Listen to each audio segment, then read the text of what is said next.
Assalamualaikum warahmatullahi wabarakatuh. Kembali lagi dengan saya Kana Lestari dengan NIM 72114110012 dalam mata kuliah Sistem Informasi Manajemen. Pada kesempatan kali ini saya akan mempresentasikan bab 10 implikasi etis dan teknologi informasi. Moral, etika, dan hukum. Dalam kehidupan sehari-hari kita diarahkan oleh banyak pengaruh sebagai warga negara yang memiliki tanggung jawab sosial. Kita ingin melakukan hal yang secara moral benar, etis, dan mematuhi hukum. Next. Moral adalah tradisi kepercayaan mengenai perilaku yang benar dan yang salah. Etika berasal dari bahasa Yunani, ethos yang berarti karakter. Etika etis adalah sekumpulan kepercayaan standar atau teladan yang mengadakan yang merasuk ke dalam seseorang atau masyarakat. Sedangkan hukum adalah peraturan perilaku formal yang ditetapkan oleh otoritas yang berwenang, seperti pemerintah terhadap subjek atau warga negaranya. Undang-undang komputer di Amerika Serikat. Setelah undang-undang komputer di Amerika Serikat mulai diterapkan, undang-undang ini berfokus pada berbagai hak dan batasan yang berkaitan dengan akses data, khususnya data kredit dan data yang dipegang oleh pemerintah. Next. Privasi. Tidak lama setelah Undang-Undang Kebebasan Informasi diterapkan, pemerintah federal mencanangkan Undang-Undang Privasi Komunikasi Elektronik pada tahun 1968. Namun undang-undang ini hanya mencakup komunikasi suara. Undang-undang ini ditulis ulang tahun 1986 agar mencukup data digital, komunikasi video, dan surat elektronik. Next, kejahatan komputer. Pada tahun 1984, Kongres Amerika Serikat memperkuat undang-undang mengenai penggunaan komputer dengan mengeluarkan peraturan yang secara khusus diterapkan pada kejahatan komputer. Ada dua undang-undang. Yang pertama, Undang-Undang Keamanan Komputer Usaha Kecil dan Pendidikan. Yang kedua, Undang-Undang Perangkat Akses Palsu dan Kejahatan serta Penipuan melalui komputer. Paten peranti lunak. Pada bulan Juli 1988, Pengadilan Banding Federal Amerika Serikat memutuskan bahwa proses bisnis harus dipatenkan. Kasus ini kemudian dikenal dengan State Street Litigation. Yang bermasalah pada saat itu adalah sebuah paket peranti lunak untuk mengelola reksadana. Hingga saat itu pengadilan selalu menetapkan bahwa peranti lunak tidak dapat dipatenkan karena dua alasan ini. Yang pertama, algoritma tidak dapat dipatenkan. Yang kedua, metode bisnis tidak dapat dipatenkan. Next, Undang-Undang Paten Peranti Lunak di Uni Eropa. Pada awal 2002, sebagai jawaban atas State Street Litigation yang telah mendorong banjirnya pendaftaran paten peranti lunak di Amerika Serikat, akhirnya memengaruhi perusahaan Eropa. Parlemen Uni Eropa (UE) mengusulkan agar standar paten peranti lunak yang lebih ketat dibandingkan standar di Amerika diterapkan. Proposal ini mencetuskan berbagai diskusi dan ketidaksetujuan dan peraturan untuk patentabilitas penuaan yang diterapkan pada komputer akhirnya ditolak oleh Parlemen EU pada bulan Juli tahun 2005. Undang-Undang Privasi Pribadi di Republik Rakyat Cina. Baik pemerintah dan warga negara RRC semakin sadar akan kebutuhan untuk menentukan privasi pribadi. Salah satu masalah adalah istilah privasi seringkali memiliki konotasi yang negatif karena diasosiasikan dengan seseorang yang menyembunyikan sesuatu. Para aktivis privasi pribadi Cina menuntut diadakannya peraturan yang akan melindungi data pribadi seperti tingkat pendapatan, pekerjaan, status pernikahan, sifat fisik, dan bahkan alamat dan nomor telepon. Next, meletakkan moral, etika, dan hukum pada tempatnya.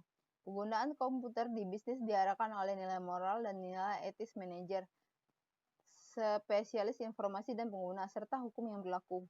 Hukum adalah yang termudah untuk diinterpretasikan karena bersifat tertulis. Tetapi etika tidak terdefinisi demikian tepat dan mungkin bahkan tidak disetujui oleh semua anggota masyarakat.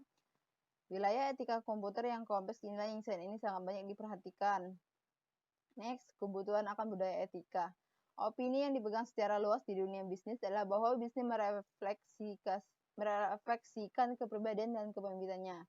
Sebagai contoh, pengaruh James Chapane pada J.C. Penney John Peterson di National Cash Register atau Thomas menentukan kepribadian dari perusahaan-perusahaan tersebut. Di masa kini, CEO perusahaan tersebut, FedEx, Southwest Airlines, dan Microsoft memiliki pengaruh yang amat penting pada organisasinya sehingga masyarakat cenderung memandang perusahaan tersebut seperti CEO-nya. Bagaimana budaya etika diterapkan? Tugas dari manajemen tingkat atas adalah untuk meyakinkan bahwa konsep etikanya merasuk seluruh organisasi dan turun ke jajaran bawah sehingga menyentuh setiap karyawan. Para eksekutif dapat mencapai implementasi ini melalui tingkat-tingkat dalam banyak kredo perusahaan. Program etika dan kode perusahaan telah disesuaikan. Figur 10.1 menunjukkan berbagai tingkat ini serta hubungan di antaranya. Figur titik 10, manajemen tingkat atas menerapkan budaya etika dengan cara dari atas ke bawah. Yang pertama, menetapkan kredo perusahaan. 2, menetapkan program etika. Dan 3, menetapkan kode etik perusahaan. Next. Kredo perusahaan adalah pernyataan singkat mengenai nilai-nilai yang ingin dijunjung perusahaan. Tujuan kredo ini memberitahu individu dan organisasi baik di dalam dan luar perusahaan akan nilai-nilai etik yang dianut perusahaan tersebut. Next, program etika adalah upaya yang terdiri atas berbagai aktivitas yang didesain untuk memberikan petunjuk pada para karyawan untuk menjalankan kredo perusahaan. Kredo perusahaan yang disesuaikan. Banyak perusahaan merancang sendiri kode etik perusahaan mereka. Terkadang kode etik ini merupakan adaptasi dari kode untuk industri atau profesi tertentu. Alasan dibalik etika komputer. James Hammer mendefinisi etika komputer sebagai analisis sifat dan dampak sosial teknologi komputer serta perumusan dan justifikasi dari kebijakan-kebijakan yang terkait untuk penggunaan teknologi tersebut secara etis. Dengan demikian, etika komputer tidak atas dua aktivitas utama. Orang di perusahaan yang merupakan pilihan yang logis untuk menerapkan program etika adalah CEO. Alasan pentingnya etika komputer. James Moore mengidentifikasi 3 alasan utama di balik minat masyarakat yang tinggi akan etika komputer, yaitu kelenturan secara logis, faktor transformasi, dan faktor ketidaktampakan. Next. Kelenturan secara logis ini diartikan sebagai kemampuan untuk memprogramkan komputer untuk melakukan hampir apa saja yang ingin kita lakukan. Sedangkan faktor transformasi ini dapat mengubah cara kita mengerjakan sesuatu dengan drastis. Salah satu contohnya itu email. Faktor ketidaktampakan ini maksudnya karena masyarakat memandang komputer sebagai kotak hitam. Seluruh operasi internal komputer tersebut tersembunyi dari penglihatan. Audit informasi. Saat menyusun etika penggunaan komputer, satu kelompok dapat memegang peranan yang amat penting. Mereka adalah para auditorial internal. Next.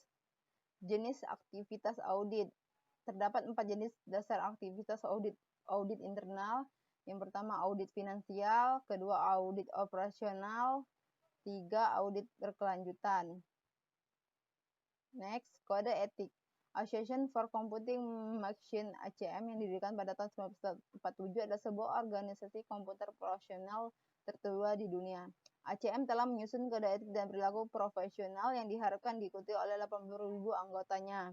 Selain itu, kode etik dan praktik profesional rekayasa peranti lunak dibuat dengan tujuan agar bertindak seperti panduan untuk mengajarkan dan mempraktikkan rekayasa peranti lunak yang pengguna prinsip perancangan dan pengembangan peranti lunak. Sekian dan terima kasih. Mungkin cukup sekian presentasi dari saya. Apabila ada kekurangan, saya mohon maaf. Saya akhiri. Wassalamualaikum warahmatullahi wabarakatuh.